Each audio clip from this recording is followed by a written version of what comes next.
Hello दोस्तों, स्वागत है आपका मेरे यूट्यूब चैनल परीक्षा प्लान में। तो कैसे हैं आप लोग? आई होप अच्छे होंगे। तो जैसा कि आप लोगों को पता है कि आपके एग्जाम में अब बहुत ही कम समय बचा हुआ है।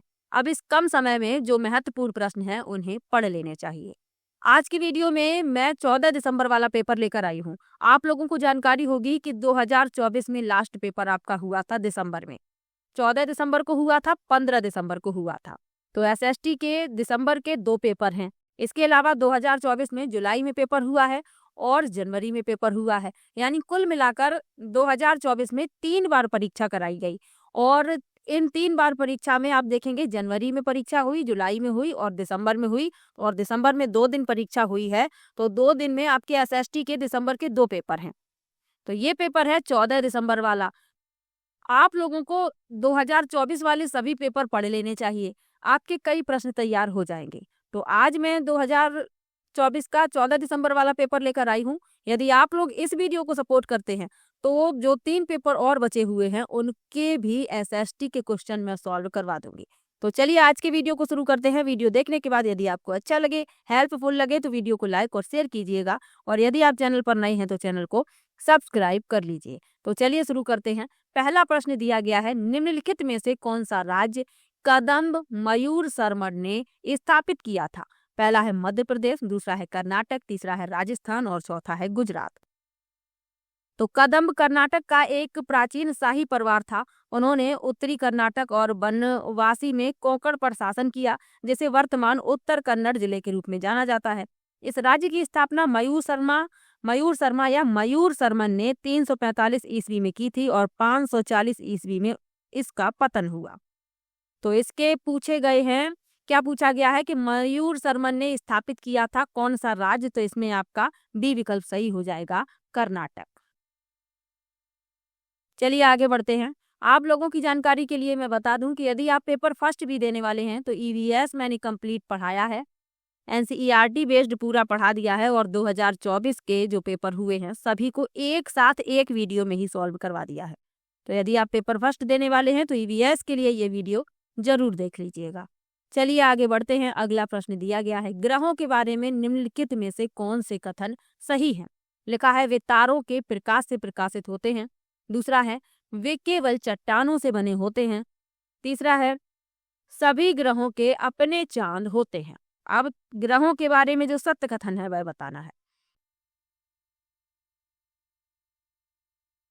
अब ग्रहों के बारे में आपको बताना है कौन से कथन, अब ग्रहों के बारे में आपको बताना है कि कौन से कथन सही हैं। तो सौर मंडल में 8 ग्रह हैं, आप लोगों को जानकारी होनी चाहिए। बुध, शुक्र, पृथ्वी, मंगल, बृहस्पति, शनि, अरुण, वरुण। इसी क्रम में आपको याद रखना है।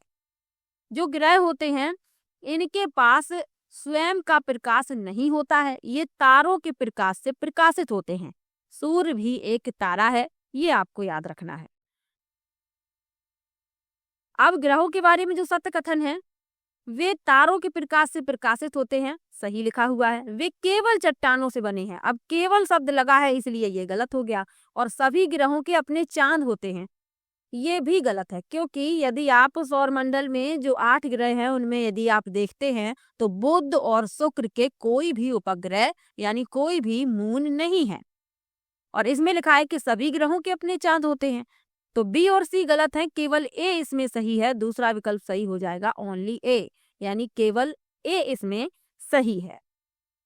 चलिए आगे बढ़ते हैं, अगले प्रश्न पर चलते हैं। पृथ्वी पर जो तापमान के वितरण को प्रभावित करता है वह महत्वपूर्ण कारक है।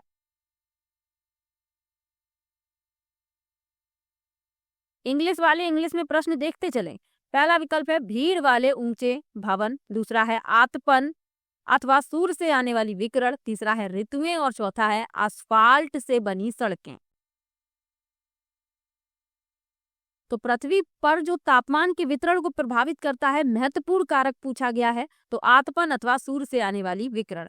जो पृथ्वी का तापमान है मुख्य रूप से प्राप्त ऊर्जा पर निर्भर करता है और सूर्य से आने वाला जो विकिरण है उसका जो वितरण है पृथ्वी पर सभी जगह समान नहीं है बल्कि असमान है। पृथ्वी के भूमध्य रेखा के पास सूर्य की किरणें अधिक सीधी और शक्तिशाली होती हैं, जिससे यहाँ का तापमान उच्च होता है। और यदि आप ध्रुवीय क्षेत्रों में देखते हैं तो सूर्य की किरणें तिरछी पड़ती हैं, जिससे यहाँ का तापमान कम होता है। तो महत्वपूर्ण कारक पूछा गया था, दूसरा विकल्प सही हो जाएगा। अगला प्रश्न है, गैर ब्राह्मण आंदोलन पर निम्नलिखित कथनों पर विचार कीजिए और वैध विकल्प चुनिए। लिखा है, यह आंदोलन गैर ब्राह्मण जातियों से आया जिन्होंने शिक्षा तक पहुंच प्राप्त कर ली थी।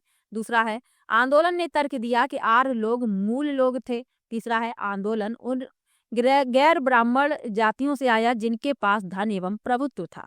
अब इसमें आपको बताना है कौन से विकल्प सही हैं। तो इसमें जो आपका विकल्प सही होगा, जो कथन सही होंगे, पहले कथन देख लेते हैं।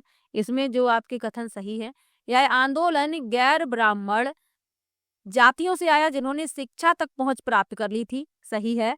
और आंदोलन उन गैर ब्राह्मण जातियों से आया जिनके पास धन एवं प्रभुत्व था। आंदोलन ने तर्क दिया कि आर्य मूल लोग थे, ये इसमें शामिल नहीं होगा। ए और सी सही हैं, दूसरा विकल्प इसमें आपका सही हो जाएगा। इस आंदोलन का मकसद क्या था? ब्राह्मणवाद का विरोध करना। इसका नेतृत्व पेरियार ईवी रामास्वामी ने किया था। तो ये भी आपको याद रखना है। चलिए आगे बढ़ते हैं। ए और सी इसमें सही हैं, दूसरा विकल्प इसमें उत्तर हो जाएगा। निम्नलिखित में से किसने मध्य भारत में चमड़े का काम करने वालों के साथ काम किया तथा सतनामी आंदोलन की शुरुआत भी की? पहला विकल्प है यूबी फडके, दूसरा है ज्योतिराव फूले, तीसरा है घासीदास और चौथा है हरिदास ठाकुर। तो इसमें आपको बताना है सतनामी आंदोलन की शुरुआत, यदि आपको पता है सतनामी आंदोलन के बारे में, तो तीसरा विकल्प सही है, घासीदास। सतनामी आंदोलन की शुरुआत छत्तीसगढ़ में हुई थी और इसे गुरु घासीदास ने 19वीं शताब्दी के आरंभ में शुरू किया था। यह आंदोलन विशेष रूप से जातिवाद और सामाजिक भेदभाव के खिलाफ था और इसका उद्देश्य समाज में समानता, भाईचारे और अस्पृश्यता की स्थापना करना था। घासीदास के नेतृत्व में एक ऐसे आंदोलन के रूप में यह आंदोलन उभरा जिसने जातिवाद, भेदभाव और मूर्ति पूजा के खिलाफ एक सशक्त संदेश दिया। चलिए आगे बढ़ते हैं। किस प्रकार की पवनें स्थल एवं समुद्री समीर होती हैं? पहला है स्थायी पवनें, दूसरा है चक्रवात, तीसरा है स्थानीय पवनें और चौथा है मौसमी पवनें। तो स्थल एवं समुद्री समीर होती हैं किस प्रकार की पवनें, ये पूछा गया है। तो ये होती हैं स्थानीय पवनें, लोकल विंड्स। तीसरा विकल्प इसमें सही हो जाएगा।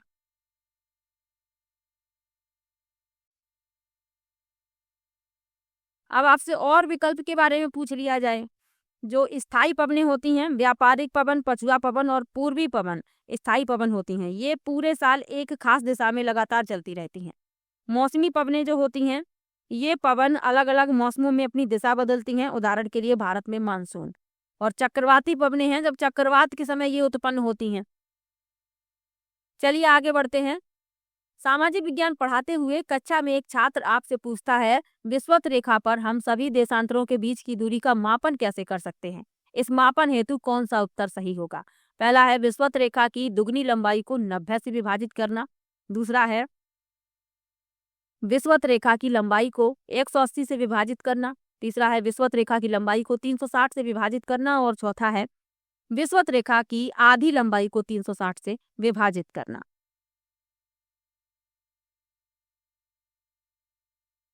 तो विषुवत रेखा पर हम सभी देशांतरों के बीच की दूरी का मापन करना चाहते हैं, छात्र पूछ रहा है। तो इस मापन हेतु जो उत्तर सही होगा वह आपको बताना है। तो विषुवत रेखा की लंबाई को 360 में विभाजित किया गया है। यह विभाजन देशांतर रेखाओं के रूप में जाना जाता है। सभी देशांतर रेखाएं उत्तरी व दक्षिणी ध्रुवों से होकर गुजरती हैं। हालांकि इनके बीच की दूरी विषुवत रेखा पर सबसे अधिक होती है और ध्रुवों पर शून्य हो जाती है। सभी देशांतरों के बीच की दूरी समान होती है। अब इसमें जो उत्तर होगा वह होगा तीसरा, विषुवत रेखा की जो लंबाई है उसे 360 से विभाजित करना होगा। तो विषुवत रेखा पर हम सभी देशांतरों के बीच की दूरी का मापन इसी तरीके से कर पाएंगे।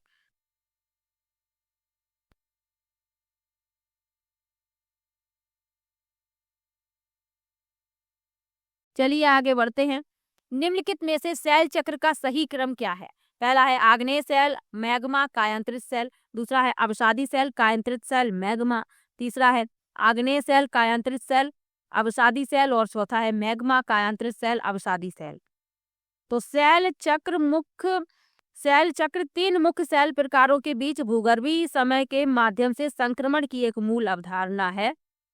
तो इसमें जो क्रम पूछा गया है, अवसादी, फिर कायांतरित, फिर आग्नेय यानी कि मैग्मा, तो इसमें आपका दूसरा विकल्प सही हो जाएगा। चलिए आगे बढ़ते हैं। अगले प्रश्न में करना है मिलान। चलिए मिला देते हैं। लिखा है आहत सिक्के, तो आहत सिक्के को मिला देंगे चौथे से। तो ए का चौथा तो सभी में लिखा हुआ है। चलिए और मिलाते हैं। उत्तरी काले चमकीले पात्र, तो इसे मिला देंगे तीसरे से। मिट्टी के बहुत ही पतले बर्तन, तो बी का तीसरा जिसमें लिखा होगा वही विकल्प उत्तर होगा। तो बी का पहला गलत हो गया, ये भी गलत हो गया। तीसरा विकल्प उत्तर हो रहा है। देखेंगे आप, एम्फोरा होता है लंबा दोहराए हत्थे वाला पात्र, और एरेटनवेयर पहला, यानी कि आपका तीसरा विकल्प उत्तर हो जाता है। इस तरीके से भी आप मिलान वाले प्रश्नों को हल कर सकते हैं। यदि आपको 1-2 मिलान आ रहे हैं तो आप इसी तरीके से हल कर सकते हैं। चलिए आगे बढ़ते हैं। कथन ए तथा आर को ध्यान से पढ़ें, निम्नलिखित में से सही विकल्प चुनें। लिखा है संसाधनों का सतर्कता पूर्वक उपयोग करना और उन्हें नवीकरण के लिए समय देना संसाधन संरक्षण कहलाता है, और संसाधनों का उपयोग करने की आवश्यकता और भविष्य के लिए उनके संरक्षण में संतुलन बनाए रखना सतत पोषणी विकास कहलाता है। अब इसमें से बताना है कौन सा विकल्प सही होगा।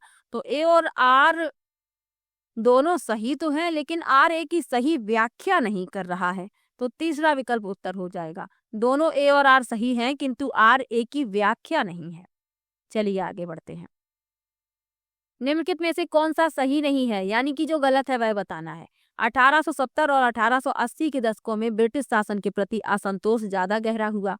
दूसरा है 1878 में आर्म्स एक्ट पारित किया गया, जिसके जरिए भारतीयों द्वारा अपने पास हथियार रखने का अधिकार छीन लिया गया। तीसरा है सरकार का समर्थन करने के लिए 1880 में वर्नाक्यूलर प्रेस एक्ट पारित किया गया। और चौथा है 1883 में सरकार ने एल्बर्ट बिल लागू करने का प्रयास किया, जिसे लेकर काफी हंगामा हुआ। अब इसमें बताना है जो गलत कथन है वह बताना है।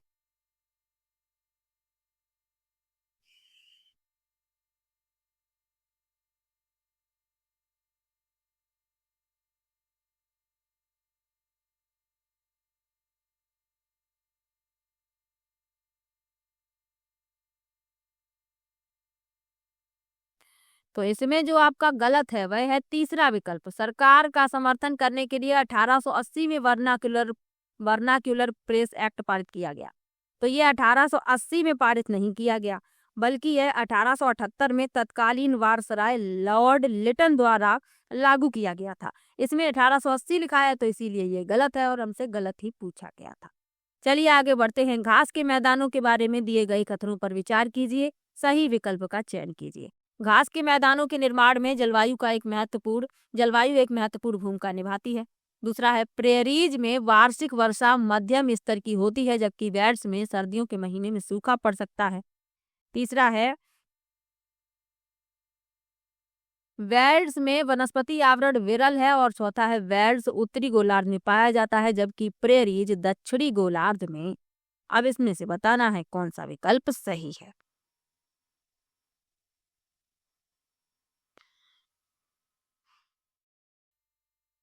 तो घास के मैदानों के निर्माण में जलवायु एक महत्वपूर्ण भूमिका निभाती है, सही है। प्रेरीज में वार्षिक वर्षा मध्यम स्तर की है, ये भी सही है। बी इसमें सही है, सी भी सही है। वेल्स उत्तरी गोलार्ध में पाया जाता है, जबकि प्रेरी दक्षिणी गोलार्ध में, ये गलत है। क्योंकि जो वेल्स हैं ये मुख्यतः दक्षिणी अफ्रीका में पाए जाते हैं, और यह अफ्रीका महाद्वीप का एक बड़ा हिस्सा कवर करते हैं। और प्रेरीज जो है ये उत्तरी अमेरिका के घास के मैदान हैं, तो इसमें ये गलत लिखा हुआ है। ए बी सी इसमें सही है, दूसरा विकल्प उत्तर हो जाएगा। चलिए आगे बढ़ते हैं। 42 नंबर का ये प्रश्न था। अगला प्रश्न है उत्तर मेरूर अभिलेख के अनुसार सभा का सदस्य कौन हो सकता था। पहला है ऐसी भूमि का स्वामी जहां से भू राजस्व वसूला जाता था। दूसरा है उनकी उम्र 25 और 70 के बीच होनी चाहिए, उनके पास अपना घर होना चाहिए, उन्हें वेदों का ज्ञान होना चाहिए। अब उत्तर मेरूर अभिलेख के अनुसार जो सभा का सदस्य हो सकता था वह बताना है।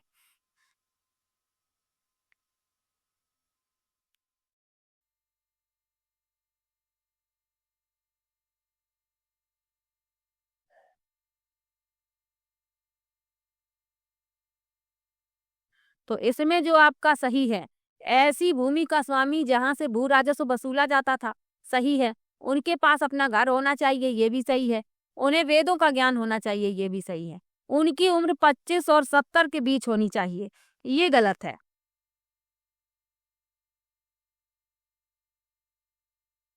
तो इसमें ए सी डी सही है, पहला विकल्प इस प्रश्न का उत्तर हो जाएगा। चलिए आगे बढ़ते हैं। उत्तर मेरूर जो एक अभिलेख था, ये महत्वपूर्ण अभिलेख है जो चोल साम्राज्य काल से संबंधित है और यह विशेष रूप से सभा के संगठन और कार्य प्रणाली के बारे में जानकारी प्रदान करता है। यह अभिलेख 10वीं शताब्दी के आसपास का है और इसे चोल काल के कारीगरों ने लिखा था। तो इसमें जो आपका सही है, ए सी डी इसमें सही है, पहला विकल्प उत्तर हो जाएगा। चलिए आगे बढ़ते हैं। एक स्थिति का संदर्भ देती है जहाँ किसी व्यक्ति के पास वे संसाधन और अवसर नहीं होते जो अन्य व्यक्तियों को उपलब्ध हैं। पहला है बेदखली, दूसरा सोपानकी, तीसरा है विविधीकरण और चौथा है असमानता। तो इसमें जो विकल्प आपका सही होगा वह होगा चौथा विकल्प असमानता। अगला प्रश्न है, मिलान करना है। निम्न में से कौन से युग में सही सुमेलित है? मिलान नहीं करना है, जो सही सुमेलित है वह बताने हैं। पहला है कृषि पद्धति, दूसरी तरफ लिखा है वर्णन। निर्वाह कृषि लिखा है कृषक परिवार की आवश्यकताओं को पूरा करने के लिए की जाती है। दूसरा है गहन निर्वाह कृषि, तो सघन जनसंख्या वाले क्षेत्रों में प्रचलित होती है। और स्थानांतरी कृषि, व्यक्ति और पशु एक स्थान से दूसरे स्थान पर जाते हैं। अब इसमें से बताना है कौन सा विकल्प सही है।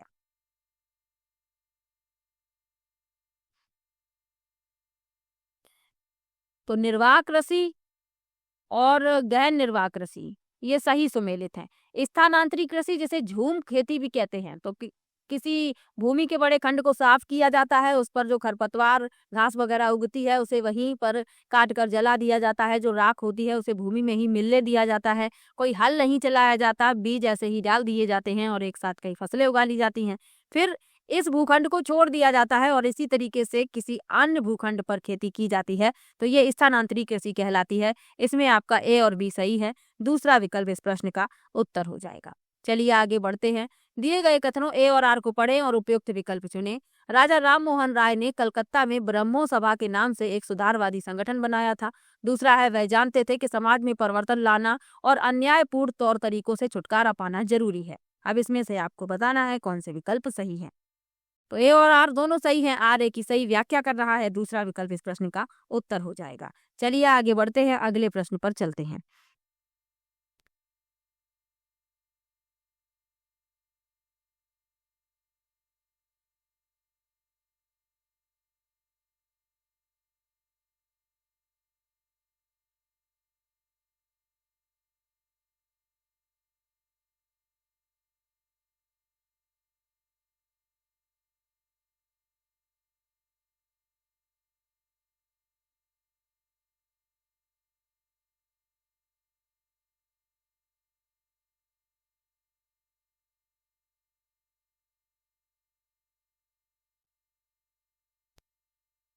अगले प्रश्न में मिलान करना है, निम्नलिखित का मिलान कीजिए और उपयुक्त विकल्प चुनें। चलिए मिलाते हैं कौन सा विकल्प सही होगा। लिखा है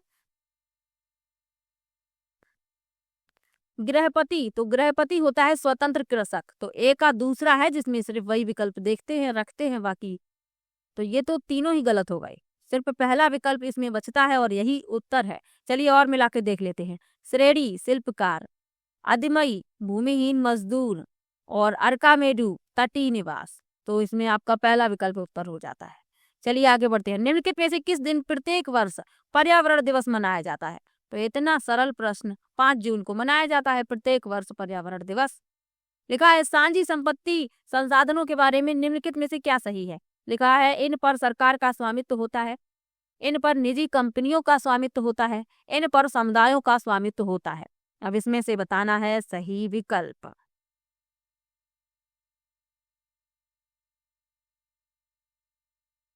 तो इसमें जो आपका सही है, इन पर सरकार का स्वामित्व होता है, साझी संपत्ति संसाधनों के बारे में, और इन पर समुदायों का स्वामित्व होता है। ए और सी सही है, पहला विकल्प उत्तर हो जाएगा। अगला प्रश्न है, मानचित्र का सही इस्तेमाल निम्नलिखित में से किस लिए हो सकता है? पहला है इतिहास में अलग अलग समय में रहने वाले लोगों के स्थानों को चिन्हित करने हेतु। दूसरा है इतिहास में घटनाओं को क्रमबद्ध करने हेतु। तीसरा है इतिहास में सबसे जरूरी घटना को विस्तृत करने होती। और चौथा है अलग समय पर रहने वाले लोगों के जीवन को तर्क संगत तरीके से पढ़ने हेतु। तो इसमें आपका जो विकल्प सही होगा, पहला, इतिहास में अलग अलग समय में रहने वाले लोगों के स्थानों को चिन्हित करने हेतु। अगला प्रश्न देखते हैं, इंग्लिश वाले देख लें, इंग्लिश में नीचे हिंदी में लिखा हुआ है, 18वीं शताब्दी के अंत में और 19वीं शताब्दी के प्रारंभ में भारतीय उपनिवेश में विकसित सूती कपड़ा उद्योगों के संदर्भ में निम्नलिखित में से कौन से कथन सत्य हैं? पहला है, भारतीय कपड़ा उद्योग को यूरोपीय और अमेरिकी बाजारों में ब्रिटिश कपड़ा उद्योगों से प्रतिस्पर्धा करनी पड़ी। दूसरा है, भारतीय कपड़ों के लिए अब ब्रिटिश बाजार उपलब्ध था। तीसरा है, कपड़े की वस्तुओं को इंग्लैंड तक निर्यात करना लगातार कठिन होता गया। और चौथा है, बंगाल के बुनकरों को सबसे अधिक नुकसान हुआ क्योंकि अंग्रेजी और यूरोपीय कंपनियों ने भारतीय कपड़ा खरीदना बंद कर दिया। अब इसमें से आपको बताने हैं कौन से कथन सत्य हैं। विकल्प नीचे भी दिए गए हैं और यहाँ पर भी आप देख सकते हैं, इंग्लिश वाले विकल्प भी देख लें।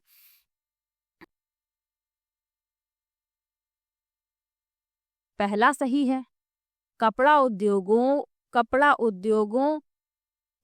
को यूरोपीय और अमेरिकी बाजारों में ब्रिटिश कपड़ा उद्योगों से प्रतिस्पर्धा करनी पड़ी, ये बात सही है। कपड़े की वस्तुओं को इंग्लैंड तक निर्यात करना लगातार कठिन होता गया और बंगाल के बुनकरों को सबसे अधिक नुकसान हुआ क्योंकि अंग्रेजी और यूरोपीय कंपनियों ने भारतीय कपड़ा खरीदना बंद कर दिया। ए सी डी सही है, भारतीय कपड़ों के लिए अब ब्रिटिश बाजार उपलब्ध था, ये गलत है इसमें। तो इसमें आपका ए सी डी सही है, दूसरा विकल्प इस प्रश्न का उत्तर हो जाएगा। चलिए आगे बढ़ते हैं। निम्नलिखित कथनों पर विचार कीजिए, सही विकल्प का चयन कीजिए। Consider the following statements A and R and choose the correct option. Prairies को दुनिया का अन्न भंडार के रूप में भी जाना जाता है।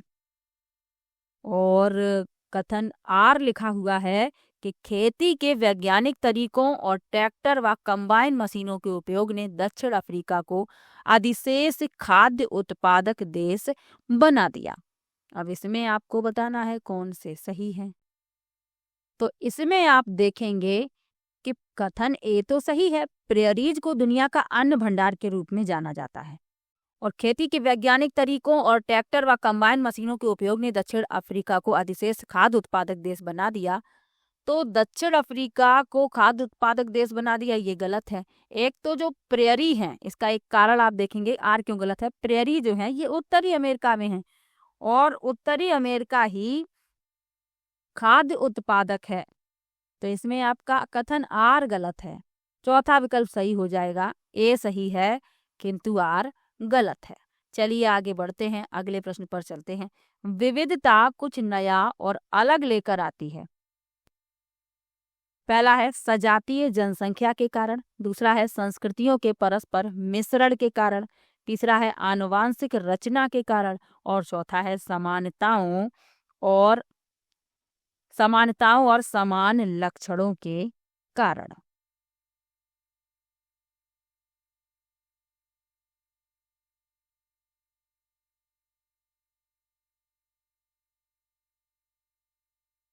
तो इसमें जो आपका विकल्प सही है, दूसरा विकल्प सही है, संस्कृतियों के परस्पर मिश्रण के कारण। विविधता कुछ नया लेकर आती है संस्कृतियों के परस्पर मिश्रण के कारण। चलिए आगे बढ़ते हैं, अगले प्रश्न पर चलते हैं। भारतीय संविधान द्वारा विधायिका में सीटों तथा सरकारी नौकरियों में आरक्षण दिया गया। पहला इसमें लिखा है निम्न श्रेणी तथा स्कूल एवं महाविद्यालयी परीक्षाओं में कम अंकों की क्षतिपूर्ति हेतु, क्योंकि इस कारण से लोग प्रतिस्पर्धा करने योग्य नहीं थे। दूसरा है वर्षों के ऐतिहासिक दमन और शैक्षणिक वंचितता की क्षतिपूर्ति हेतु, और चौथा है वोट बैंक के रूप में राजनीतिक समर्थन तथा रैली के लिए लोगों को तुष्ट करने हेतु। अब इसमें जो सत्य है वह बताना है कि संविधान द्वारा विधायिका में सीटों तथा सरकारी नौकरी में आरक्षण क्यों दिया गया है, इसका कारण पूछा गया है। तो इसमें जो आपका सही होगा वह होगा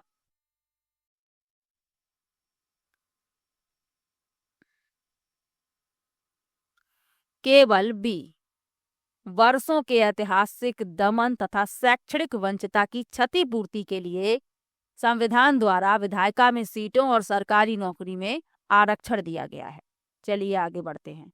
औपनिवेशिक भारत में विभिन्न कला रूपों के संदर्भ में कथन ए और आर को पढ़ें।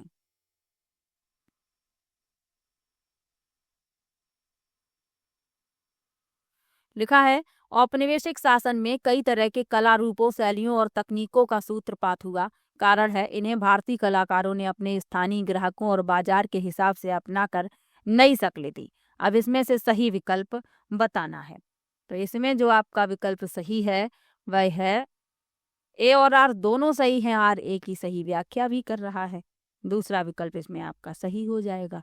चलिए आगे बढ़ते हैं। निम्नलिखित में से किन कारणों से नवपाषाण युगीन स्थल पुरापाषाण काल पुरापाषाण युगीन स्थलों से भिन्न है? पहला है ओखली और मूसल का प्रयोग अनाज को पीसने के लिए किया जाता था। दूसरा है बर्तनों का प्रयोग खाना बनाने के लिए किया जाता था। तीसरा है विभिन्न प्रकार की चीजों से कपड़े बुने जाते थे। और चौथा है पत्थर के औजारों का प्रयोग आरंभ हो गया। तो इसमें जो सत्य हैं वह आपको बताने हैं कि किन कारणों से नवपाषाण युगीन स्थल पुरापाषाण युगीन स्थल से भिन्न है। तो इसमें जो आपका शामिल होगा पहला सही है। इसमें ओखली और मूसल का प्रयोग अनाज को पीसने के लिए किया जाता था। और दूसरा भी सही है, बर्तनों का प्रयोग खाना बनाने के लिए किया जाता था। और विभिन्न प्रकार की चीजों से कपड़े बुने जाते थे। चौथा इसमें नहीं होगा शामिल। तीसरा विकल्प सही हो जाएगा। पहला, दूसरा, तीसरा। चलिए आगे बढ़ते हैं।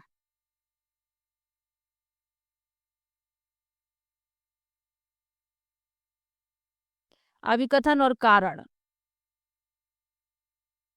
अभिकथन है 19वीं शताब्दी के अंत तक लोहे के प्रगलन की कला का पतन हो गया और अधिकांश गांवों में भट्टियां अनुपयोगित हो गईं।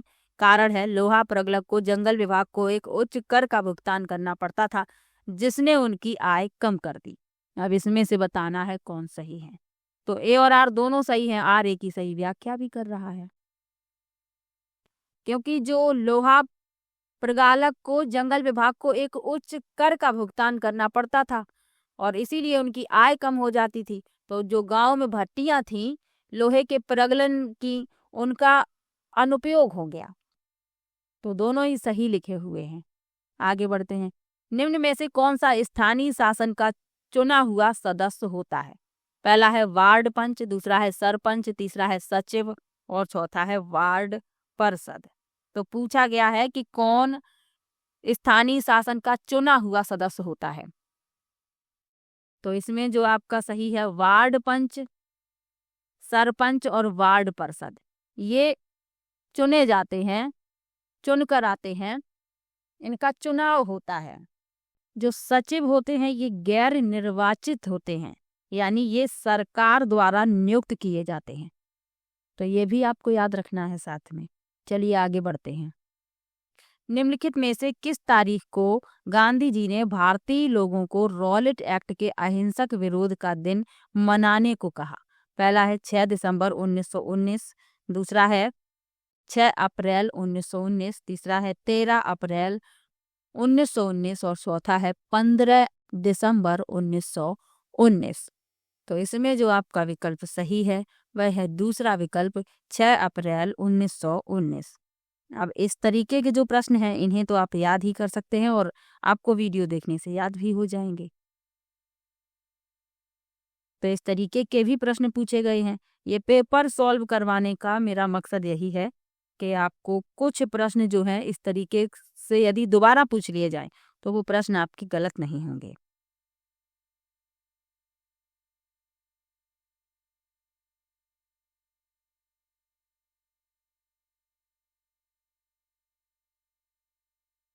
चलिए आगे बढ़ते हैं, अगले प्रश्न पर चलते हैं।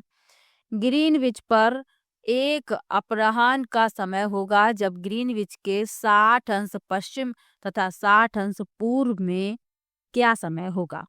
तो जब ग्रीनविच पर 1 बजे हैं, तब ग्रीनविच के 60 अंश पश्चिम और 60 अंश पूर्व में क्या समय होगा, ये पूछा गया है।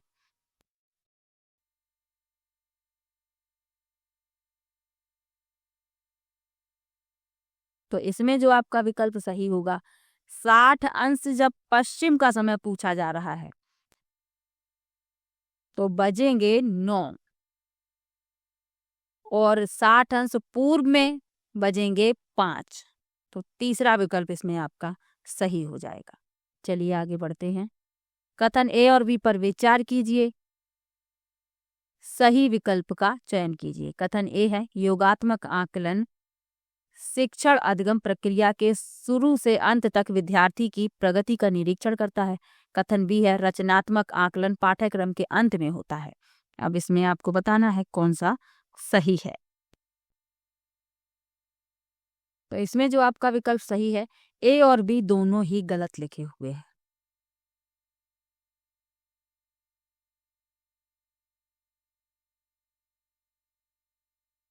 तीसरा विकल्प उत्तर हो जाएगा।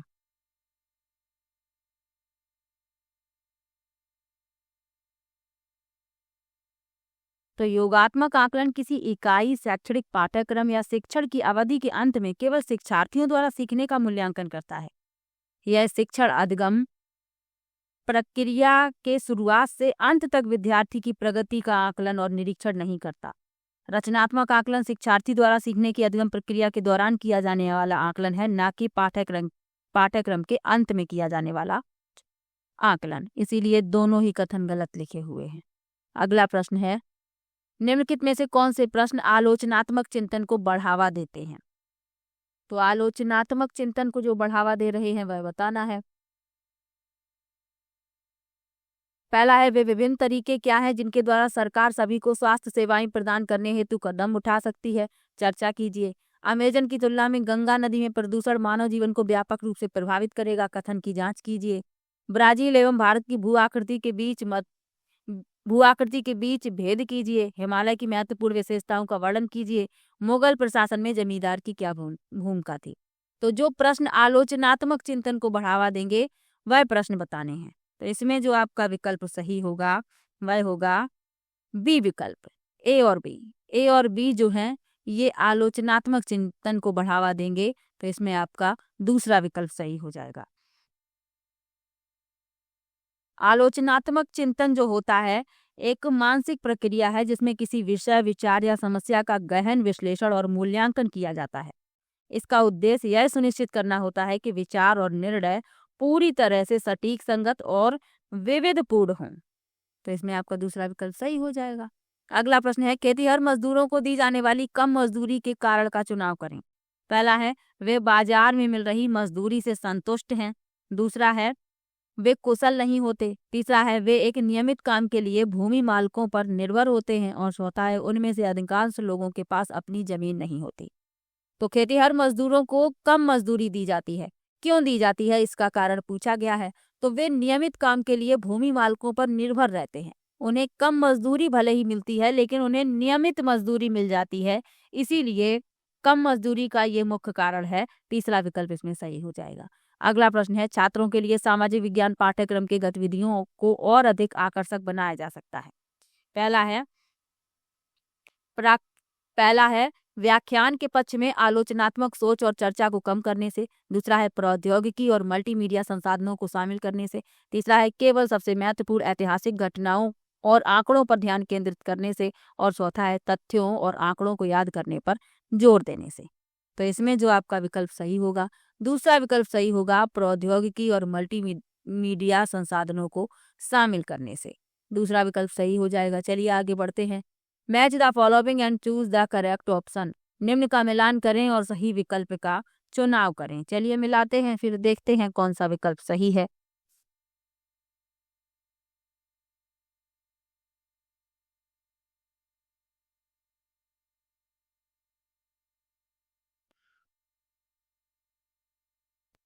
लिखा है, विवरण चार्ट।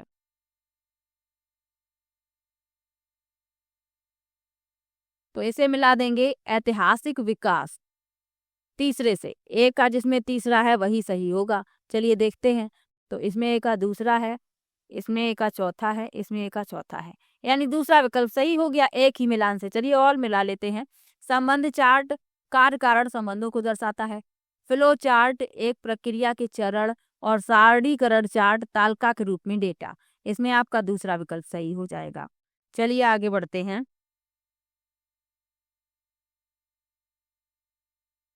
न्यायपालिका की स्वतंत्रता दर्शाती है। पहला विकल्प है अगर आवश्यकता हो तो न्यायपालिका विधायिका के दबाव में काम कर सकती है। दूसरा है विधायिका और कार्यपालिका न्यायपालिका के काम में हस्तक्षेप नहीं कर सकती। तीसरा है न्यायपालिका विधायिका को उपयुक्त कानून का ढांचा तैयार करने का निर्देश दे सकती है। और चौथा है न्यायपालिका कार्यपालिका को सही रूप से कानूनों को कार्यान्वित करने का निर्देश दे सकती है। तो इसमें जो आपका विकल्प सही होगा वह होगा बी विकल्प। विधायिका और कार्यपालिका न्यायपालिका के काम में हस्तक्षेप नहीं कर सकती हैं। इसमें आपका दूसरा विकल्प सही हो जाएगा। चलिए आगे बढ़ते हैं। सामाजिक विज्ञान की प्रकृति के संबंध में निम्नलिखित में से कौन सा कथन सही है? Which one of the following statement is correct regarding the nature of social science? पहला है सामाजिक विज्ञान एक गत्यात्मक विषय है जो वाद विवाद और परिचर्चा को उत्पन्न करता है। दूसरा है सामाजिक विज्ञान में केवल व्यक्तिगत मानवीय संबंधों पर विचार किया जाता है, ना कि व्यक्तिगत कार्यों के लेखे जोखे पर विचार किया जाता है। तीसरा है सामाजिक विज्ञान मुख्य रूप से अंतर विषयी है जिसका केंद्र बिंदु खोज और प्रयोग है। और चौथा है सामाजिक विज्ञान का क्षेत्र बहुत ही संकुचित है, इसलिए यह केवल प्राथमिक स्तर पर पढ़ाने के योग्य है। अब इसमें आपको बताना है कौन सा विकल्प सही है। तो सामाजिक विज्ञान एक गत्यात्मक विषय है जो वाद विवाद और परिचर्चा को उत्पन्न करता है, ये सही लिखा हुआ है। और सामाजिक विज्ञान मुख्य रूप से अंतर विषयी है जिसका केंद्र बिंदु खोज और प्रयोग है। तो इसमें ए और सी सही हैं, यानी दूसरा विकल्प इस प्रश्न का उत्तर हो जाएगा। चलिए आगे बढ़ते हैं। शिक्षक द्वारा सामाजिक विज्ञान के प्रश्न पत्र में 60% भार खुली राय वाले प्रश्नों को दिया जाता है। इस नीति के माध्यम से शिक्षक छात्रों के किस कौशल को जानना चाहता है? पहला है केवल लेखन कौशल, दूसरा है अंतर्वैयक्तिक कौशल, तीसरा है तार्किक चिंतन एवं सृजनात्मक कौशल और चौथा है अनुप्रयोगात्मक एवं प्रस्तुति कौशल। तो इसमें जो आपका विकल्प सही होगा, नीचे विकल्प दिए गए हैं, तो इसमें जो आपका विकल्प सही होगा वो होगा आपका तार्किक चिंतन एवं सृजनात्मक कौशल, अनुप्रयोगात्मक एवं प्रस्तुति कौशल। सी और डी सही है, तीसरा विकल्प उत्तर हो जाएगा। चलिए आगे बढ़ते हैं। लिखा है निम्नलिखित में से किस पक्ष पर शिक्षा का अधिकार अधिनियम 2009 में मूल्यांकन का कार्य विधियों के भाग के रूप में विचार किया गया? पहला है भारतीय संविधान में प्रतिष्ठापित मूल्यों का अनुमोदन करना, दूसरा है परीक्षा में मुख्यतः योगात्मक आकलन को सम्मिलित किया जाना चाहिए, तीसरा है विद्यार्थियों की शारीरिक क्षमताओं का पूर्ण सीमा तक विकास और चौथा है परीक्षाएं स्कूल परिसर में ही होनी चाहिए। तो इसमें जो आपको सत्य कथन लग रहे हैं बताइएगा। तो इसमें जो आपको विकल्प चुनना है कौन सा सही होगा? भारतीय संविधान में प्रतिष्ठापित मूल्यों का अनुमोदन और विद्यार्थियों की शारीरिक क्षमताओं का पूर्ण सीमा तक विकास, ए और सी पहला विकल्प इसमें उत्तर हो जाएगा। चलिए आगे बढ़ते हैं, अगले प्रश्न पर चलते हैं। कथन ए और बी को पढ़िए और उपयुक्त विकल्प का चयन कीजिए। कथन ए है लोकतांत्रिक समाज के सिद्धांतों की समकालीन चुनौतियां हैं जैसे कि व्यक्तिगत अधिकार और सामाजिक उत्तरदायित्वों के बीच विवाद। और कथन बी है सामाजिक विज्ञान कक्षा के भीतर लोकतंत्र की समस्याओं के अध्ययन में विद्यार्थियों को संलग्न रखने के लिए विवाद समाधान उपागम का प्रयोग किया जा सकता है। अब इसमें से आपको बताना है कौन सा सही है। तो दोनों ही कथन सही लिखे हुए हैं, दूसरा विकल्प उत्तर हो जाएगा। चलिए आगे बढ़ते हैं, ए और बी दोनों सही हैं। भारतीय संविधान निर्धारित करता है, पहला है सामाजिक आंदोलनों में उन लोगों जो सरकार को चुनौती देना चाहते हैं की भागीदारी के लिए नियम, दूसरा है राष्ट्रीय पाठ्यचर्या रूपरेखा, तीसरा है बुनियादी कानून या नियम जिनका पालन सभी को करना है और चौथा है धार्मिक संस्थानों की संरचना। तो भारतीय संविधान निर्धारित करता है बुनियादी कानून या नियम जिनका पालन सभी को करना है, तीसरा विकल्प इसमें सही हो जाएगा। चलिए आगे बढ़ते हैं, अगले प्रश्न पर चलते हैं। भारत में पंचायती राज संस्थानों की स्थापना करने का उद्देश्य उपार्जित करना था। पहला है सहभागिता द्वारा शासन,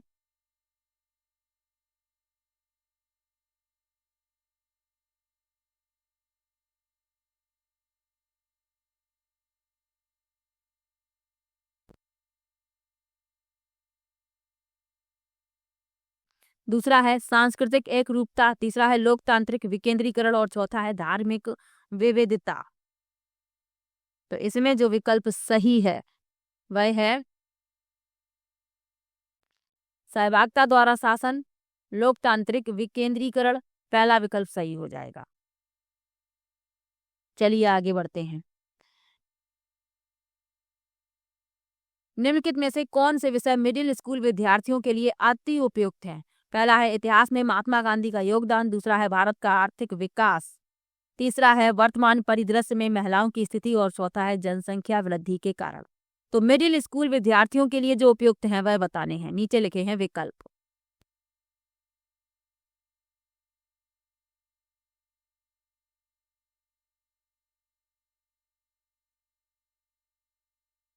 तो मिडिल स्कूल के विद्यार्थियों के लिए जो उपयुक्त हैं, इतिहास में महात्मा गांधी का योगदान, वर्तमान परिदृश्य में महिलाओं की स्थिति। ए और सी इसमें सही है, यानी कि बी विकल्प आपका उत्तर हो जाएगा। चलिए आगे बढ़ते हैं। एक सामाजिक विज्ञान शिक्षक विद्यार्थियों में किस प्रकार सामाजिक मूल्यों को विकसित कर सकता है? पहला है अनुशासन के भाव का विकास करके, दूसरा है स्कूल कक्षा में उपयुक्त रूप से व्यवहार करके, तीसरा है विद्यार्थियों को व्यावसायिक फिल्म देखने के लिए कहना और चौथा है कक्षा या स्कूल परिवेश में उपयुक्त लोकतांत्रिक मूल्यों का पालन करके। सही विकल्प बताने हैं कौन से हैं। तो इसमें जो सत्य है, अनुशासन के भाव का विकास करके, स्कूल शिक्षा में उपयुक्त रूप से व्यवहार करके,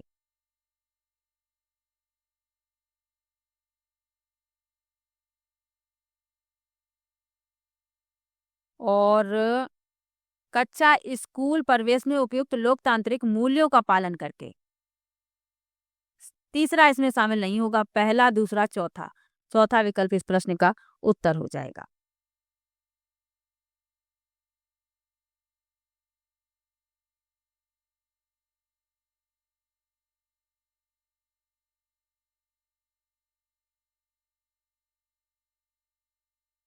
चलिए आगे बढ़ते हैं। इसमें आपका चौथा विकल्प सही है।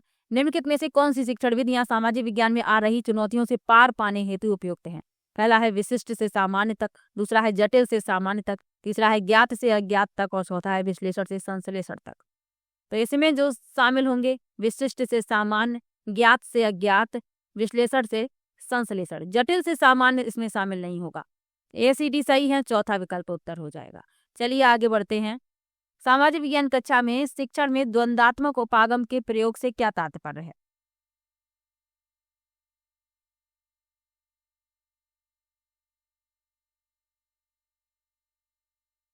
पहला है विद्यार्थियों की भूगोल की समझ को समृद्ध बनाने हेतु मानचित्रों एवं एटलसों का प्रयोग करना, दूसरा है ज्ञान के विकास की मुख्य विधि के रूप में विद्यार्थी और शिक्षक के बीच वार्ता का प्रयोग करना, तीसरा है विद्यार्थियों में रुचि उत्पन्न करने हेतु कक्षा में ड्रामे का प्रयोग करना और चौथा है अमूर्त अवधारणाओं को स्पष्ट करने हेतु उदाहरणों एवं सादृश्यों का प्रयोग करना। तो इस प्रश्न में आपका जो विकल्प सही है, इसमें पूछा गया है कि सामाजिक विज्ञान कक्षा में शिक्षण में द्वंद्वात्मक उपागम के प्रयोग से क्या तात्पर्य है? तो ज्ञान के विकास की मुख्य विधि के रूप में विद्यार्थी और शिक्षक के बीच वार्ता का प्रयोग करना। चलिए आगे बढ़ते हैं। लिखा है कक्षा में शिक्षक द्वारा पूछे गए निम्न में से कौन से प्रश्न अन्वेषणात्मक आलोचनात्मक प्रश्न की श्रेणी में आते हैं? पहला है हिमालय के सबसे दक्षिणी भाग को क्या कहा जाता है, दूसरा है क्या सूर्य एक तारा है, क्यों, तीसरा है उत्तरी मैदान में अधिक जनसंख्या निवास क्यों करती है और चौथा है पाक जल संधि किन दो देशों के बीच है। तो इसमें वे प्रश्न बताने हैं जो अन्वेषणात्मक और आलोचनात्मक प्रश्न की श्रेणी में आते हैं। तो इसमें जो आपका विकल्प सही होगा, इसमें आप देखेंगे तो जो अन्वेषणात्मक और आलोचनात्मक प्रश्न की श्रेणी में आते हैं, क्या सूर्य एक तारा है, क्यों, और उत्तरी मैदान में अधिक जनसंख्या निवास क्यों करती है, दूसरा विकल्प इसमें सही हो जाएगा। चलिए आगे बढ़ते हैं। छोटी कार्यशालाएं और कारखाने अनियमित श्रमिकों को रोजगार देने में तरजीह देते हैं, क्यों? पहला है राज्य ने पहले ही श्रमिकों के लाभ का ख्याल रखा हुआ है। दूसरा है उन्हें बिना किसी पूर्व नोटिस के नौकरी से निकाला जा सकता है। तीसरा है उनमें से अधिकांश शिक्षित नहीं होते और चौथा है उन्हें न्यूनतम संभावित वेतन दिया जा सकता है। तो छोटी कार्यशालाएं और कारखाने अनियमित श्रमिकों को रोजगार देने में तरजीह देते हैं, क्यों देते हैं, ये पूछा गया है। तो इसमें जो आपका विकल्प सही होगा वह होगा तीसरा, उन्हें बिना किसी पूर्व नोटिस के नौकरी से निकाला जा सकता है। ऐसा नहीं है कि उनको नोटिस देना पड़ेगा, उनको बिना किसी नोटिस के ही निकाला जा सकता है और उन्हें न्यूनतम संभावित वेतन दिया जा सकता है। क्योंकि जब कोई व्यक्ति मजबूर होता है तो उसे यदि कम मजदूरी भी मिलती है तो भी वह कार्य करने के लिए राजी हो जाता है। तो इसमें बी और डी सही है, तीसरा विकल्प सही हो जाएगा। अगला प्रश्न है, नेल्सन मंडेला ने कैद के 28 वर्ष हजारों अश्वेत लोगों के साथ बिताए। पहला है राजा राजशाही के खिलाफ आवाज उठाने के लिए। दूसरा है रंग भेद का विरोध करने और अलगाव की नीतियों के खिलाफ संघर्ष करने के लिए। तीसरा है अपराध के लिए सजा पाने के लिए और चौथा है सरकारी सत्ताधारी पदों की प्राप्ति के लिए। तो नेल्सन मंडेला ने दक्षिण अफ्रीका में रंग भेद के खिलाफ संघर्ष के कारण 28 वर्ष जेल में बिताई। तो इसमें जो आपका विकल्प सही होगा दूसरा विकल्प सही हो जाएगा। चलिए आगे बढ़ते हैं। ग्राम सभा के बारे में कौन सा कथन गलत है? ग्राम सभा के सचिव का कार्य ग्राम सभा की बैठक में उसमें हुई चर्चा एवं निर्णयों का रिकॉर्ड रखना होता है। दूसरा है ग्राम पंचायत के कार्य को ग्राम सभा से स्वीकृति लेनी पड़ती है। तीसरा है ग्राम सभा का सचिव एक निर्वाचित व्यक्ति होता है और चौथा है ग्राम सभा के सचिव का काम ग्राम सभा और ग्राम पंचायत की बैठक बुलाने का है। अब जो गलत है वह हमें बताना है। तो ग्राम सभा का सचिव एक निर्वाचित व्यक्ति होता है, ये गलत है।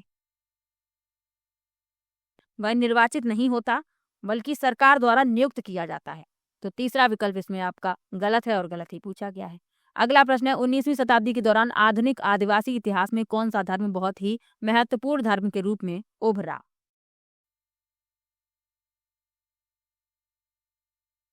पहला है इस्लाम, दूसरा है बौद्ध धर्म, तीसरा है ईसाई धर्म और चौथा है हिंदुत्व। तो इसमें जो आपका विकल्प सही है वह है तीसरा विकल्प, ईसाई धर्म। चलिए आगे बढ़ते हैं। निम्न कथनों ए और बी को पढ़िए। 1909 में बने गवर्नमेंट ऑफ इंडिया एक्ट ने कुछ हद तक भारत में निर्वाचित प्रतिनिधित्व की व्यवस्था को मंजूरी दी थी। और बी है 1909 के गवर्नमेंट ऑफ इंडिया एक्ट द्वारा सभी वयस्कों को वोट डालने का अधिकार दिया गया। अब इसमें से आपको बताना है कौन सा सही है। तो इसमें केवल ए सही है।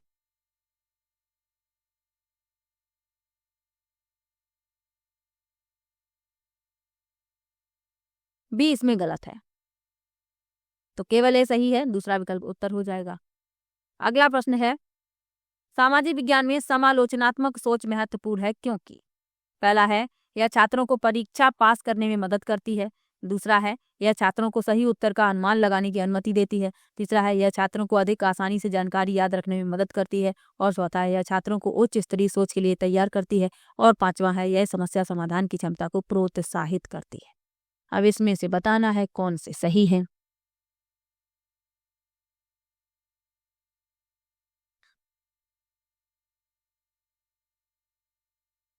तो इसमें डी सही है, ई सही है, ए बी सी गलत है। डी और ई सही है, पहला विकल्प उत्तर हो जाएगा। चलिए आगे बढ़ते हैं। भारतीय राज्यों और केंद्र शासित प्रदेशों में निर्धनता की प्रवृत्तियां एवं उनके तुलनात्मक अध्ययन को समझाने हेतु सर्वोत्तम शिक्षण अधिगम प्रणाली कौन सी है? पहला है विचारावेश प्रक्रिया, ब्रेन स्टॉर्मिंग जिसे कहते हैं। दूसरा है क्षेत्र भ्रमण, तीसरा है वाद विवाद और चौथा है द्वितीयक आंकड़ों का विश्लेषण।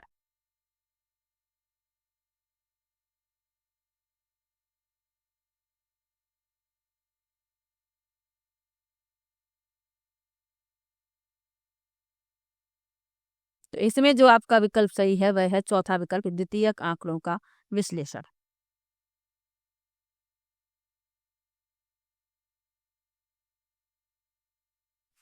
भारतीय राज्यों और केंद्र शासित प्रदेशों में निर्धनता की प्रवृत्तियों और उनके तुलनात्मक अध्ययन के लिए द्वितीयक आंकड़ों का उपयोग सबसे उपयुक्त है। यह विधि सरकारी रिपोर्ट, जनगणना डेटा और सामाजिक आर्थिक सर्वेक्षण जैसे स्रोतों का उपयोग करके विभिन्न क्षेत्रों की निर्धनता और इसके कारणों और प्रभावों का गहन विश्लेषण प्रदान करती है। चलिए आगे बढ़ते हैं। निम्नलिखित में से कौन से प्रश्न संज्ञानात्मक क्षमताओं के मूल्यांकन के पक्ष को आंकते हैं? पहला है पोषण अभियान भारतीय बच्चों के पोषण स्तर को सुधारने हेतु एक महत्वपूर्ण कार्यक्रम है, साक्ष्यों सहित कथन की जांच कीजिए। दूसरा है 2 शताब्दियों के भारत ने औपनिवेशिक शासन ने भारत को अनिवार्य सामाजिक परिवर्तन की स्थिति में छोड़ दिया है, आप इस कथन से सहमत हैं? व्याख्या कीजिए। तीसरा है जनधन योजना की महत्वपूर्ण विशेषताओं का वर्णन। और चौथा है 1991 के उत्तरार्ध में भारत में गरीबी और बेरोजगारी में गिरावट आई, कथन का औचित्य सिद्ध कीजिए। अब पूछा गया है कि कौन से प्रश्न संज्ञानात्मक क्षमताओं के मूल्यांकन के पक्ष को आंकते हैं। तो इसमें जो आपका विकल्प सही है, ए सही है और बी सही है, यानी ए और बी जो प्रश्न है ये संज्ञानात्मक क्षमताओं के मूल्यांकन पक्ष को आंकते हैं, तो दूसरा विकल्प इसमें सही हो जाएगा। चलिए आगे बढ़ते हैं। शिक्षिका अपनी कक्षा के बच्चों को 4 समूहों में विभाजित करके जल के स्रोतों के नाम लिखने को देती हैं और उसके बाद प्रत्येक समूह से जल के स्रोतों पर चर्चा कराती हैं। पाठ योजना के 5 उपागम के तहत वह निम्न में से कौन सा सबसे पहले प्रयास करेगी? पहला है संलग्न करना, दूसरा है अन्वेषण करना, तीसरा है मूल्यांकन करना और चौथा है विस्तार करना। तो 5 कौन कौन सी हैं? सबसे पहले आपको ये पता होना चाहिए। तो 5 हैं इंगेज, एक्सप्लोर, एक्सप्लेन, एलाबोरेट और एवाल्यूट। तो इसमें ये 5 हैं। अब इसमें सबसे पहले लिखा है कि 5 उपागम के तहत वह निम्न में से कौन सा सबसे पहले प्रयास करेगी? तो संलग्न करना यानी कि इंगेज। चलिए आगे बढ़ते हैं। अगला प्रश्न है, एक शिक्षिका चाहती है कि ग्राम पंचायत जैसे सरकारी निकायों के कामकाज को समझें, कि छात्र जो है ग्राम पंचायत जैसे सरकारी निकाय के कामकाज को समझें। निम्नलिखित में से कौन सा आंकड़े संग्रहण का स्रोत प्रत्यक्ष और प्रमाणिक जानकारी प्रदान करेंगे? पहला है पाठ्य पुस्तक, दूसरा है अखबारी लेख, तीसरा है अध्ययन यात्रा और चौथा है जीवनी। तो इसमें जो आपका विकल्प सही होगा वह होगा तीसरा, अध्ययन यात्रा यानी फील्ड ट्रिप। चलिए आगे बढ़ते हैं। एक धारणा है कि विज्ञान के लिए एक तकनीकी दिमाग की आवश्यकता होती है और लड़कियां तथा महिलाएं तकनीकी चीजों से निपटने में सक्षम नहीं है, यह दर्शाती है। पहला है अज्ञानता, दूसरा है रूढ़िबद्ध धारणा, तीसरा है जातिवाद और चौथा है निरक्षरता। तो ये क्या दर्शा रही है? ये दर्शा रही है रूढ़िबद्ध धारणा। चलिए आगे बढ़ते हैं, अगले प्रश्न पर चलते हैं।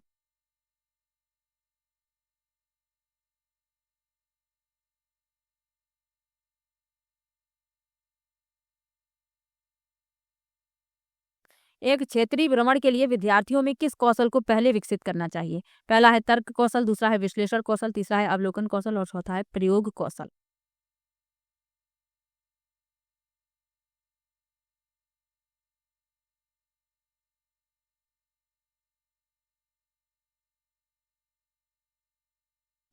तो इसमें जो आपका विकल्प सही होगा तीसरा विकल्प अवलोकन कौशल। चलिए आगे बढ़ते हैं। रोहित ने पाया कि उसकी कक्षा के कुछ बच्चे मानचित्र पर अक्षांश व देशांतर रेखाओं की स्थिति को स्पष्ट नहीं कर पाते हैं। बच्चों को इसमें सक्षम बनाने में मदद करने के लिए रोहित को क्या करना चाहिए? पहला है प्रायोगिक अनुसंधान, दूसरा है केस अध्ययन, तीसरा है आनुभविक अनुसंधान और चौथा है क्रियात्मक अनुसंधान। तो इसमें जो आपका विकल्प सही होगा वह होगा चौथा, क्रियात्मक अनुसंधान।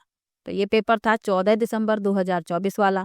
इसमें जो एसएसटी के क्वेश्चन थे उन्हें मैंने सॉल्व करवाया है और इसीलिए करवाया है कि आप लोग देख लें कि जो दिसंबर में पेपर हुआ है उसमें अभिकथन और कारण वाले प्रश्न ज़्यादा पूछे गए हैं और जो प्रश्न पूछे गए हैं वो इस तरीके के हैं कि प्रश्न में 4 कथन दिए गए हैं और फिर नीचे विकल्प दिए गए हैं कि कौन सा विकल्प सही है। तो प्रश्नों का जो तरीका पूछने का है थोड़ा सा भिन्न हो चुका है पहले की अपेक्षा। तो ये पेपर आपको इसीलिए पढ़ने हैं। यदि आप 2024 वाले सभी पेपर पढ़ लेते हैं तो आप ये मान के चलिए कि कई प्रश्न आपके आसानी से हल हो जाएंगे। ऐसा तो नहीं है कि वही प्रश्न आपको मिल जाएं, लेकिन प्रश्न का तरीका आपको पता चल जाएगा और कई प्रश्न घुमा फिरा कर भी पूछ लिए जाते हैं। तो आपको कई प्रश्न इसी तरीके से आसानी से हल करने में